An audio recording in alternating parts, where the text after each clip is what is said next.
अस्सलामुअलैकुम my viewers, क्या हाल चाल है आप सबके। उम्मीद करती हूँ आप सब खैरियत से होंगे। आज जी हम बना रहे हैं बड़े ज़बरदस्त किस्म के फूले फूले से फ्लफ़ी किस्म के सॉफ्ट किस्म के डोनट्स जो बच्चों को बहुत पसंद होते हैं।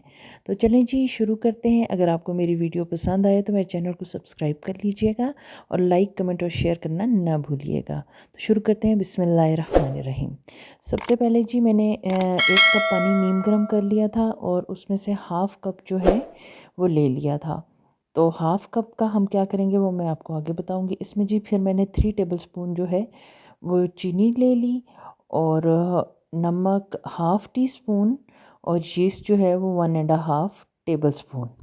इन सब चीज़ों को डाल के मिक्स करके हमने 15 से 20 मिनट के लिए रख लेना है ताकि यीस्ट जो है वो एक्टिवेट हो जाए।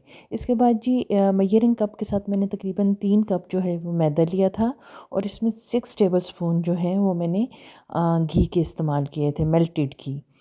अच्छा, ये मैं आपको हर दफ़ा बताती हूँ और तकरीबन यही मेजरमेंट होती है। तो इसके बाद जी मैंने 3 टेबलस्पून जो है वो मिल्क पाउडर लिया।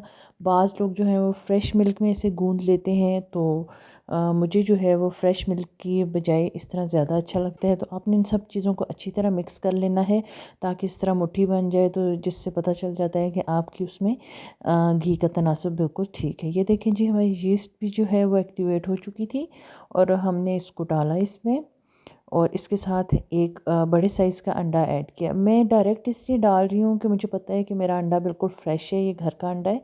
वैसे आप डायरेक्टली ना डालिएगा, अगर आप शॉप से लाएं तो डायरेक्टली सारे बैटर में नहीं आपने ऐड करना, क्योंकि बाज़ दफ़ा ख़राब भी होते हैं और फिर सारा बैटर ख़राब हो जाता है। अच्छा, हमेशा से जब भी आपने डो अच्छी बनानी है, फ्लफ़ी बनानी है, तो नीट करने का तरीका गौर से देख लीजिएगा। पॉइंट्स को मिस ना किया करें। सब जो हैं वो इम्पोर्टेंट पॉइंट्स होते हैं। 4 से 5 मिनट की वीडियो होती है जो आप स्किप करके देखते हैं और फिर जब चीज़ बनाते हैं तो आपकी चीज़ सही नहीं बनती। फिर जी हमने इसे इस तरह से रैप करके और 2 से ढाई घंटे के लिए रख लेना है किसी गर्म जगह पर। अब हम बनाएंगे जी अपना गनाश। इसके लिए मैंने जी ली है हाफ़ कप विपिंग क्रीम और उसमें जी मैंने ब्लैक चॉकलेट डाल दी थी और क्रीम को मैंने पहले गरम किया है ओवन में और फिर इसमें मैंने चॉकलेट मिक्स किया। तो ये देखें जी हमारा गनाश जो है वो रेडी हो चुका है। अब हम इसे साइड पर रख देंगे और हम जो है इसके बाद अपनी क्रीम रेडी करते हैं। तो इसमें जी हमने शुगर ऐड की, जो हाफ़ कप मज़ीद व्हिपिंग क्रीम थी उसमें हमने 2 to 3 टेबलस्पून शुगर ऐड की और फिर इसको अच्छे से बीटर से बीट कर लिया ताकि ये फ्लफ़ी हो जाए।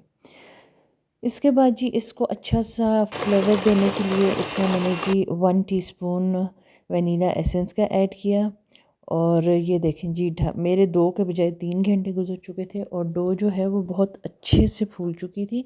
तो इसमें से जी एयर निकालने के लिए आप इसे दोबारा से थोड़ा सा इस तरह करके गूंद लेंगे और इसमें से मैंने तकरीबन हाफ़ से ज़्यादा पोर्शन ले लिया था और उसको इस तरह बेलन से बेल लिया था। तो आपने जिस तरह हमारी पिज़्ज़ा की डो होती है, पिज़्ज़ा के लिए हम बेलते हैं, ये देखें थोड़ी मोटी किस्म की आपने बेल लेनी है और इस तरह किसी भी ढक्कन से या ग्लास से आपने काट लेने। मैंने 2 से 3 2 साइज़ेस के बनाए थे, मैं आपको दिखाती हूँ। और ये देखें इसके अंदर से फिर आपने इस तरह करके निकाल लेना है और इसको 10 से 15 मिनट के लिए दोबारा आपने रख लेना है। ये मेन पॉइंट होता है जो आप लोग ख़राब कर देते हैं, डायरेक्ट इसे फ्राई कर लेते हैं और फिर आपके वो फ्लफ़ी नहीं बनते हैं। तो आपने इसको दोबारा से रख लेना है। अगर सर्दियाँ हैं तो थोड़ा ज़्यादा रखना है, अगर गर्मियाँ हैं तो 15 मिनट भी काफ़ी होंगे, ये दोबारा से फूल जाएंगे। ये देखें जी दूसरे मैंने थोड़े से बड़े बनाए हैं, मैंने बड़ा ढक्कन लिया था। तो ये जी बन गए हैं। अब हम इनको फ्राई करना शुरू करते हैं। ये देखें पहले वाले फूल चुके हैं।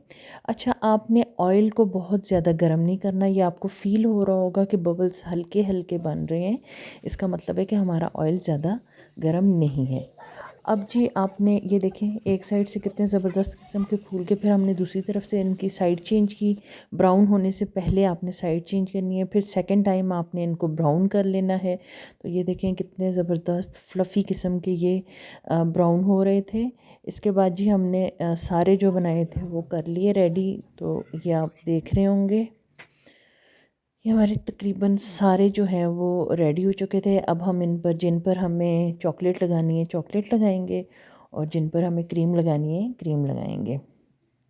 तो ये देखें जी, मैंने अच्छे से इसके ऊपर क्रीम लगा ली थी, सॉरी चॉकलेट लगा ली थी, और कुछ के ऊपर मैंने क्रीम लगाई और उसके बाद मैंने इनके ऊपर स्प्रिंकल्स लगा लिए।